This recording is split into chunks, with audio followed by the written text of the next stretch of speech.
അസ്സലാമു അലൈക്കും വറഹ്മത്തുള്ളാഹി. ബദറിൽ ഷഹീദായ 14 ശുഹദാക്കന്മാരിലെ 14-മനായ മഹാനരായ ഉബൈദത്ത് ബിനുൽ ഹാരിസ് റളിയല്ലാഹു അൻഹു ഇബ്നു അമ്മിൻ നബിയ്യി സ്വല്ലല്ലാഹു അലൈഹി വസല്ലം മഹാനവറുകളുടെ മഖ്ബറയാണ് നിങ്ങളിപ്പോൾ കണ്ടുകൊണ്ടിരിക്കുന്നത്. മദീനയിൽ നിന്ന് ബദറിലേക്ക് പോകുന്ന വഴിക്ക് 135 കിലോമീറ്റർ സഞ്ചരിച്ചാൽ ഹൈവേയിൽ നിന്ന് ഒരൽപ്പം തെറ്റിയാൽ വിശാലമായ മരുഭൂമിയിലാണ് മഹാനവറുകളുടെ മഖ്ബറയുള്ളത്.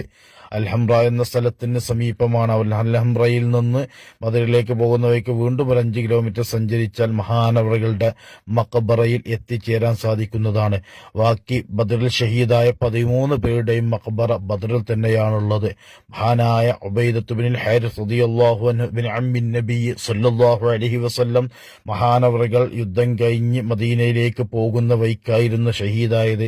അതേ സ്ഥലത്ത് തന്നെയാണ് മഹാനവറുകളുടെ മഖ്ബറയുമുള്ളത്. ഇൻഷാ അല്ലാഹ് ഇവിടം വരാൻ അല്ലാഹു നമുക്കെല്ലാവർക്കും തൗഫീഖ് നൽകുമാറാവട്ടെ. ബദറിലും മദീനയിലും മക്കയിലും ബഖീലും മുഅല്ലായിലും അതുപോലെ ഖൈബറിലും ഖന്തക്കിലും ഒക്കെ ചെന്ന് സന്ദർശനം നടത്തി മുഴുവൻ ഖൈറായ സ്ഥലങ്ങളിലും സന്ദർശനം നടത്താൻ അല്ലാഹു നമുക്ക് എല്ലാവർക്കും ബദരീങ്ങളെ ബർക്കത്തുകൊണ്ട് മറ്റു മഹാന്മാരുടെ ബർക്കത്തുകൊണ്ട് തൗഫീഖ് നൽകുമാറാവട്ടെ. ആമീൻ യാ റബ്ബൽ ആലമീൻ. സ്വർഗത്തിൻ മലർവാടി തന്നിൽ പാറിയണഞ്ഞ് സന്തോഷം കൊള്ളും ശുഹദാക്കളെ, സന്മാർഗം പുൽകി അതിനാലെ ഷഹീദായി സുരലോകം കൊണ്ട ബദരി